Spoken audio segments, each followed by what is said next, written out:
Friends, my name is Puneet Sharma और मैं आपके लिए लेकर आया हूँ 6 टू 10th एनसीईआरटी मैथमेटिक्स की complete series.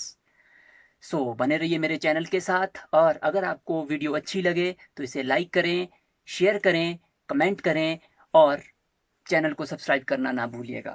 Without taking so much time, let's start the video. Hello friends, welcome back. हमारा आज का टॉपिक है 10th मैथ्स की unit 9, that is application of trigonometry.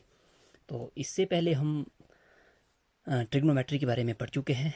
तो ट्रिग्नोमेट्री का यूज़ राइट एंगल ट्राइंगल के लिए होता है, ये आप सभी जानते हैं।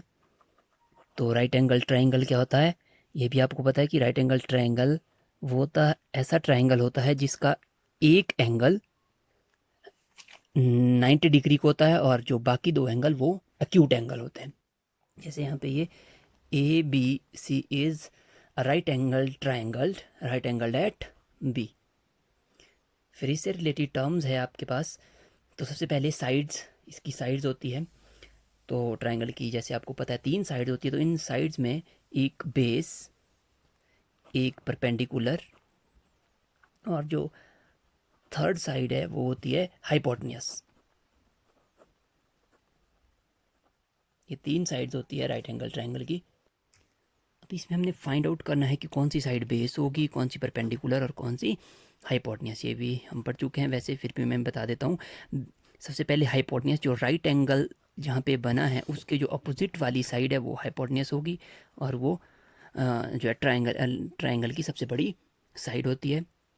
फिर बेस, जैसे हम टी रेशो इस एंगल का ले रहे हैं, सी ले रहे हैं, तो ये आपके पास बेस होगा और जो थर्ड साइड है वो फिर क्या होगी, परपेंडिकुलर। मतलब अगर हम एंगल सी ले रहे हैं, जैसे हम बात करें साइन सी, कॉस सी, टेन सी, तब हम बी सी को बेस लेंगे और ए बी को परपेंडिकुलर। अगर हम एंगल ए पे लेते हैं, जैसे मैं बात कर रहा हूँ कि साइन ए, कॉस ए, तो ए बी बेस होगा और बी सी परपेंडिकुलर। तो एप्लीकेशंस ऑफ ट्रिग्नोमेट्री, मतलब ये अप्लाई किसके लिए होती है ट्रिग्नोमेट्री, तो ये जनरली आपके पास to find height and distance, इससे हम जनरली क्या फाइंड करते हैं, हाइट एंड डिस्टेंस। हाइट और डिस्टेंस को फाइंड आउट करने के लिए इसका हम यूज़ करते हैं। इससे पहले भी हम पाइथागोरस थ्योरम के बारे में पढ़ चुके हैं। पाइथागोरस थ्योरम में क्या होता था आपके पास, उसमें भी राइट एंगल ट्राइंगल होता था आपके पास दिया हुआ और दो साइड्स होती थी। जैसे ये 3 सेंटीमीटर है, ये 4 सेंटीमीटर है, तो आपको थर्ड साइड फाइंड आउट करनी होती थी। तो देखो इसमें 2 साइड दी है तो हम पाइथागोरस थ्योरम लगाते थे। तो पाइथागोरस थ्योरम होती थी कि हाइपोटेन्यूस का square is equal to sum of square of other 2 sides. तो यहाँ पे देखिए आप, हाइपोटेन्यूस, ये हाइपोटेन्यूस है, इनमें से कोई भी बेस और परपेंडिकुलर हो सकता है। तो हम इससे ये जो हाइपोटेन्यूस इसको हम फाइंड आउट कर सकते हैं। कैसे कि जैसे 4 का स्क्वायर प्लस 3 का स्क्वायर, ये मैंने 16 प्लस 9 25 का स्क्वायर चेंजेस टू रूट, और ये आपके पास 5 सेंटीमीटर आ जाएगा। लेकिन यदि आपके पास 2 साइड की जगह एक ही साइड दी जाए ओनली, मान लो यहाँ पे 4 सेंटीमीटर ही दिया जाए, ये 3 सेंटीमीटर ना दिया हो और एक आपके पास क्या दिया हो, एंगल, तब आप पाइथागोरस थ्योरम को अप्लाई नहीं कर सकते। तो उसके लिए हम ट्रिग्नोमेट्री का यूज़ करते हैं। तो इसमें 2 एंगल्स आपको पता होने चाहिए, 2 टर्म्स। पहला है एंगल ऑफ एलिवेशन और दूसरा होता है angle of depression. Angle of elevation क्या होता है, एंगल ऑफ एलिवेशन है जो हॉरिजॉन्टल लाइन है, जैसे ट्रायंगल की ये हॉरिजॉन्टल लाइन है, इस हॉरिजॉन्टल लाइन से अबव जो एंगल बन रहा है उसको बोलते हैं हम एंगल ऑफ एलिवेशन। ये है एंगल ऑफ, मैं ई से डिनोट कर रहा हूँ, ये एंगल ऑफ एलिवेशन है। ये इसकी लाइन ऑफ साइट है, जिससे हम यहाँ माना यहाँ से कोई ऑब्जर्व कर रहा है, ये माना ये टावर है, इस टावर को ऑब्जर्व कर रहा है, इसके टॉप को, तो ये इसकी लाइन ऑफ साइट है। और ये देखिए हॉरिजॉन्टल लाइन है, तो हॉरिजॉन्टल सरफेस से अबव जो एंगल बना उसको बोलते हैं हम एंगल ऑफ एलिवेशन। और माना ये दूसरा हॉरिजॉन्टल सरफेस है ऊपर, तो इससे बिलो को जो एंगल बनेगा वो है एंगल ऑफ डिप्रेशन। तो यहाँ से भी नीचे को बन सकता है एंगल, वो भी एंगल ऑफ डिप्रेशन होगा। तो ये एंगल ऑफ डिप्रेशन होगा। हॉरिजॉन्टल लाइन से बिलो, और हॉरिजॉन्टल लाइन से अबव जो एंगल होगा वो होगा एंगल ऑफ एलिवेशन, और ये angle of elevation is equal to angle of depression. ये ऐसा क्यों होता है? ये इसलिए क्योंकि ई और डी इसलिए इक्वल है क्योंकि आप देखिए अल्टरनेट इंटीरियर एंगल बने, अगर ये दो पैरेलल है तो ये अल्टरनेट इंटीरियर एंगल है, और अल्टरनेट इंटीरियर एंगल के जो पेयर्स होते हैं वो कैसे होते हैं? इक्वल। तो अब इससे रिलेटेड सम्स हम कैसे करते हैं मैं एक एग्जांपल से आपको बताऊंगा। जैसे आपको गिवन है कि ये एक राइट एंगल ट्राइंगल है A B C which is right angled at B. देखिए आपको दिया है इसमें बी सी इज़ 5 सेंटीमीटर, माना बी सी आपको 5 सेंटीमीटर दिया है, और आपको इसमें फाइंड आउट करना है ए बी आपको फाइंड आउट करना है, और एंगल दिया है सी पे कितने डिग्री? 30 डिग्री। तो इसमें हमने ए बी को फाइंड आउट करना, तो हम क्या करते हैं इसके लिए? आपने क्या करना है कि जो साइड फाइंड करनी है वो ऊपर लिखनी है, फिर उसके बाद न्यूमरेटर में ये, फिर गिवन वो डिनोमिनेटर में आएगा, फिर उससे जो टी रेशो बनेगा उसके साथ आपने ये एंगल लेना है। जैसे हमें इसमें फाइंड क्या करना है? ए बी साइड हमें फाइंड आउट करनी है। गिवन कौन सी साइड थी इसमें? B C. अब आप इससे ध्यान से देखिए ए बी क्या है इसका, अगर इसमें देखें ए बी, ये देखिए ये बेस है तो ये परपेंडिकुलर है, ए बी परपेंडिकुलर है, और बी सी देखिए यहाँ पे ये बेस है, परपेंडिकुलर अपॉन बेस। हम देखिए टी रेशो कौन सा बनता है? Perpendicular upon base is tangent, तो ये बन गया टेंजेंट थीटा। थीटा यहाँ पे कितना होगा? 30 डिग्री, जो एंगल दिया होगा आपको टेंजेंट 30 डिग्री। तो इसमें हम ए बी का आपके पास ए बी फाइंड आउट करना, तो A B as it is B C की जगह 5 और टेंजेंट 30 डिग्री की वैल्यू डाल देंगे। टेंजेंट 30 डिग्री आपके पास होता है 1/√3। तो देखिए आप इस तरह से इजीली ए बी को फाइंड आउट कर सकते हैं। ए बी यहाँ से देखो 5 से मल्टीप्लाई हो जाएगा, ये 5 वन ज़ा 5, 5/√3। अगर डिनोमिनेटर में आपके पास अंडर में वैल्यू है तो हम इसको रैशनलाइज करेंगे, √3 से मल्टीप्लाई, √3 से डिवाइड, तो हो जाएगा 5/√3 √3 आपका √3 का स्क्वायर हो जाएगा, और स्क्वायर से रूट कट जाएगा तो बनेगा 5√3/3 सेंटीमीटर। तो बस आपने यही फॉर्मूला ध्यान रखना है कि आपने जो फाइंड करनी है वो साइड न्यूमरेटर में लेनी है, जो गिवन है वो डिनोमिनेटर में, उससे देखना फिर कौन सा टी रेशो बनता है। अब हम एक्सरसाइज के कुछ एग्जांपल देते हैं। First question is a circus artist is climbing a 20-meter long rope which is tightly stretched and tied from the top of a pole to the ground. Find the height of the pole if the angle made by the rope with the ground is 30 degree. इसमें क्या, एक circus artist है वो एक रोप से चढ़ रहा है एक पोल पे, तो आपके पास हम कैसे लेंगे? जैसे ये माना एक पोल है, तो जो रोप है वो पोल के टॉप में बंधी हुई है और नीचे ग्राउंड पे अटैच है, ये ग्राउंड पे अटैच होगी पोल रोप, और जो रोप है उसकी लेंथ दी है 20 मीटर, रोप की लेंथ दी है 20 मीटर, और आपको इसमें क्या फाइंड आउट करना है? हाइट ऑफ दी पोल। तो हाइट ऑफ पोल को हम ले रहे हैं h, ये हाइट ऑफ पोल है, और क्या दिया है इसमें? The angle made by the rope with ground. ये देखिए रोप ने ग्राउंड के साथ जो एंगल बनाया है वो कितना दिया है? 30 डिग्री। तो ये है 30 डिग्री। तो ये मैंने पहले डायग्राम बना दिया। तो सबसे पहले हम इसमें क्या लिखेंगे कि जो रोप है वो क्या, उसको हमने क्या लिया है, और जो पोल है उसको हमने क्या लिया है। तो इसमें देखिए आप, पोल है, let A B is equal to H, हमने ए बी लिया, is the height of pole, ये हमने क्या लिया? हाइट ऑफ पोल ये। और ए सी क्या लिया हमने? ए सी, और वो दी भी है कितने मीटर है? 20 मीटर, इज इक्वल टू वो क्या है? लेंथ ऑफ रोप, ये लेंथ ऑफ रोप दी है। और हम और क्या दिया है? एंगल ऑफ एलिवेशन, साथ में दिया है एंगल ऑफ एलिवेशन दिया है 30 डिग्री। फिर हम क्या करेंगे इसके बाद? हमें क्या फाइंड आउट करना है इसमें? ए बी फाइंड आउट करना है। तो हम फिर लिखेंगे कि द वेरियस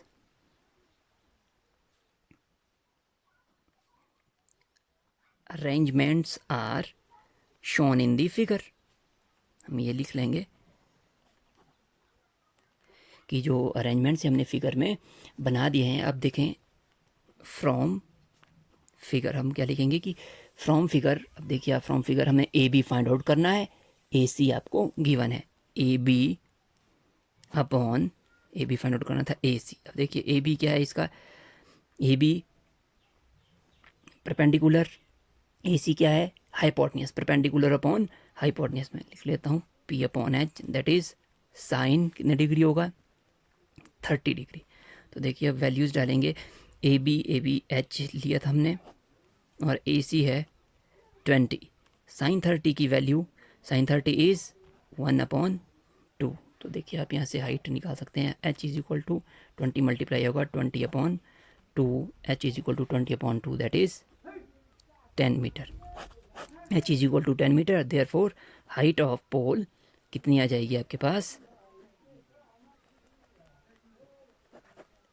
10 मीटर। तो बहुत ही सिंपल है, आपको जैसे पहले क्वेश्चन में दिया है वो एज इट इज़ लिखना है कि आपने किस तरह से आपने डायग्राम में अरेंजमेंट्स किए, वैसे ही आपने यहाँ पे लिखना है कि ए बी आपने हाइट ली थी पोल की, ए सी लेंथ ऑफ रोप ली थी, फिर एंगल ऑफ एलिवेशन दिया था या डिप्रेशन दिया वो लिख लेना।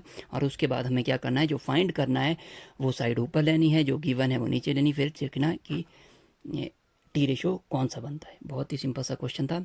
एक और क्वेश्चन लेते हैं।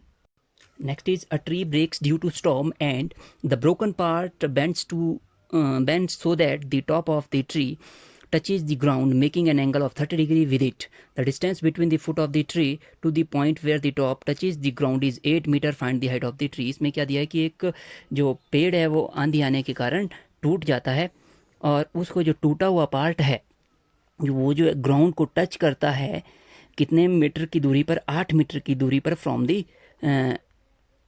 फुट ऑफ द ट्री, कि फुट ऑफ द ट्री से जो इसका टॉप है उसका डिस्टेंस कितना दिया है 8 मीटर। तो ये पहले पूरा पेड़ था तो उसकी टोटल लेंथ कितनी थी पेड़ की बी डी। तो सबसे पहले हम ऐसे ही लेंगे कि let total height of tree हमने कितनी ली है बी डी। तो जो ये ए बी है ये आपके पास जो बचा हुआ पेड़ है और जो टूट गया वो है आपके पास ए डी। ए डी टूटने के बाद कहाँ आ गया सी पॉइंट पे। तो जो ए से डी का डिस्टेंस और ए से सी का डिस्टेंस वो कैसा होगा इक्वल।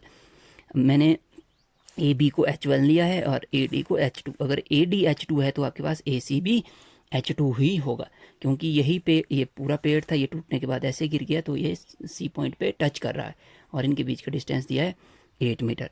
तो बी डी आपने क्या लिया है टोटल हाइट ऑफ ट्री। फिर बिफोर स्टॉर्म, आंधी से पहले हाइट ऑफ ट्री कितनी थी वो भी कितनी थी आपके पास, जो आपके पास टोटल थी ये बी डी। और after storm height of tree कितनी रही आपके पास ए बी। आफ्टर स्टॉर्म आपके पास हाइट ऑफ ट्री कितनी रहेगी ए बी। और जो broken part of tree,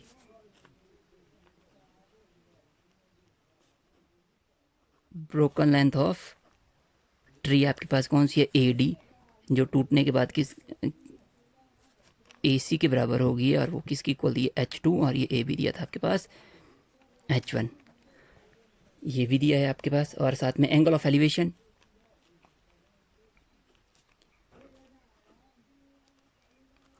angle of elevation is 30 degree. और आपको क्या दिया है इसमें बी सी का डिस्टेंस कितना दिया है 8 मीटर। इसके बाद आप फिर से वही लिखेंगे कि the various arrangements are shown in the figure. सारे सम्स में आप इसी तरह करोगे, पहले जो क्वेश्चन में दिया होगा उसको पूरी तरह से लिख लेंगे और उसके बाद लिखेंगे हम the various arrangements are shown in the figure. तो फिर फिगर से हम इसको सॉल्व करेंगे। अब देखिए A B C right angle triangle है, कहेंगे from right angle triangle A B C. अब देखिए हमें इसमें क्या फाइंड आउट करना है, पहले हम ए बी फाइंड आउट करेंगे। Total height of tree find out करनी है तो ए बी भी फाइंड आउट करनी पड़ेगी और ए सी भी फाइंड आउट करनी पड़ेगी। पहले देखेंगे हम ए बी फाइंड आउट करना है, बी सी आपको दिया है। अब देखिए ए बी क्या था इसका ये ए बी परपेंडिकुलर है और बी सी आपके पास बेस है, perpendicular upon base that is tangent कितने डिग्री होगा 30 डिग्री। तो हम इसमें ए बी कितना था, ये H1 है upon B C is 8 and tangent 30 degree की वैल्यू होती है 1/√3। तो H1 की वैल्यू हो जाएगी 8 से मल्टीप्लाई करके 8/√3। मैंने पहले भी बताया था अगर डिनोमिनेटर में अंडर रूट हो तो हम इसकी रैशनलाइजेशन करेंगे, √3 से मल्टीप्लाई √3 से डिवाइड बन जाएगा आपके पास 8√3/√3 3 ज़ा 3 इतने मीटर। उसके बाद अगेन दोबारा हम अब किसको फाइंड आउट करना है, हमने कौन सी साइड फाइंड आउट करनी है, ए सी। तब करेंगे हम ए सी, देखिए ए सी फाइंड आउट करनी है, बी सी आपको गिवन है, ए सी अपॉन बी सी। ए सी क्या है आपके पास हाइपोटेन्यूस, अब हमें फाइंड आउट करना है ए सी, तो ए सी इसमें हाइपोटेन्यूस है तो ये हो जाएगा hypotenuse upon base. Hypotenuse upon base is secant, angle है 30 डिग्री तो सिकेंट 30 डिग्री। तो ए सी H2 के इक्वल है, बी सी फिर से 8 and secant 30 degree, secant 30 degree की वैल्यू होती है 2/√3। तो H2 आपके पास हो जाएगा 8 2 ज़ा 16/√3। फिर से हम रैशनलाइज करेंगे, √3 से मल्टीप्लाई √3 से डिवाइड, ये बन जाएगा 16√3/3। तो ये दोनों आपके पास हाइट निकल गई है। तो हमने फाइंड आउट करना है total height of tree. Total height of tree आपके पास होगी H1 प्लस H2। देखो H1 आपके पास जो बचा हुआ पेड़ है और H2 इसका ब्रोकन पार्ट है। तो आपसे इस क्वेश्चन में ऐसे ही पूछ सकते कि ब्रोकन पार्ट की हाइट निकालो, तो ब्रोकन में हम सिर्फ H2 ही फाइंड आउट करेंगे। तो अभी हम फिलहाल टोटल हाइट निकाल रहे हैं H1 प्लस H2। H1 था आपके पास 8√3/3, H2 था 16√3/3। तो इसको प्लस कर देंगे तो ये कितना हो जाएगा, ये 8√3 प्लस 16√3 हो जाएगा आपके पास 24√3/3, 3 8 ज़ा 24, 8√3 मीटर। ये आपके पास टोटल हाइट ऑफ ट्री हो जाएगी। आप इसमें √3 की वैल्यू भी डाल सकते हैं जो 1.73 होती है, तो उसको 8 से मल्टीप्लाई करके हम ये हाइट फाइंड आउट कर सकते हैं। अब देखते हैं next question. The angle of elevation of the top of tower from a point on ground which is 30 metre away from the foot of tower is 30 degree, find the height of tower. अब इसमें तो इसमें मैंने A B आपके पास height of tower ली है, A B height of tower है, बी सी इसका डिस्टेंस है ग्राउंड से, और जो 30 डिग्री है ये एंगल ऑफ एलिवेशन है from the ground to the top of tower. तो हमें इसमें फाइंड आउट करनी है हाइट टावर की, जो मैं ले रहा हूँ माना H है। तो आप इसकी अरेंजमेंट्स लिख सकते हैं किस तरह से करना है, तो मैं सिंपली सॉल्व करूँगा। तो इसमें फाइंड आउट करना हमें ए बी, देखिए ए बी फाइंड आउट करना है, बी सी गिवन है, देखिए ए बी यहाँ पे क्या है परपेंडिकुलर और बी सी क्या है बेस। परपेंडिकुलर अपॉन बेस क्या होगा आपके पास टेंजेंट, और एंगल दिया है एंगल ऑफ एलिवेशन 30 डिग्री। तो ये बन जाएगा आपके पास H upon B C is 30 metre, 30 H upon 30 is equal to tangent upon tangent 30 is 1/√3। तो ये हो जाएगा H इज इक्वल टू 30/√3, 31 30, फिर √3 से मल्टीप्लाई √3 से डिवाइड, और ये बन जाएगा 30√3/3 10√3 मीटर। तो इसमें भी आप √3 की वैल्यू डाल सकते हैं, अगर हम डाल दें तो 10 × 1 जो होती है 732 पे लगभग इसकी वैल्यू होती है। तो ये बन जाएगा 17.32 metre approximately height of tower. Last question देखते हैं। इस क्वेश्चन में आपको दिया है कि एक कॉन्ट्रैक्टर ने 2 स्लाइड्स लगाई है, एक की हाइट आपके पास 1.5 मीटर है और दूसरे की 3 मीटर है, और जो 1.5 मीटर हाइट वाली स्लाइड है उसका एंगल ऑफ एलिवेशन 30 डिग्री दिया है और दूसरी का 60 डिग्री। तो हमें इसमें लेंथ ऑफ स्लाइड निकालनी है, ये भी बहुत सिंपल है। देखिए इसमें राइट एंगल ट्रायंगल बना है, हम इसमें फाइंड आउट करनी है length of slide, that is इसमें ए सी फाइंड आउट करना है और ए बी गिवन है। तो ये देखिए ए सी हाइपोटेन्यूस है, ए बी आपके पास इसका परपेंडिकुलर है। तो हाइपोटेन्यूस अपॉन परपेंडिकुलर क्या होगा, हाइपोटेन्यूस परपेंडिकुलर हो जाएगा आपके पास कॉसिक कितने डिग्री 30 डिग्री। तो इस तरह से आप इसकी वैल्यू फाइंड आउट कर सकते हैं। इसमें भी आपके पास ऐसा ही होगा, सेम सिर्फ एंगल कितने डिग्री का है, 60 डिग्री का है। तो इस तरह से आप इसमें लेंथ ऑफ स्लाइड्स निकाल सकते हैं। तो इस तरह के शुरू के इसके क्वेश्चन इसी तरह के हैं, इनको आप ज़रूर सॉल्व करें। फिर भी अगर कोई आपको प्रॉब्लम होती है तो कमेंट करके ज़रूर बताएं, तो मैं वो क्वेश्चन आपके लिए सॉल्व करूँगा। तो मिलते हैं नेक्स्ट वीडियो में कुछ नए सम्स के साथ। तो till then take care and bye bye.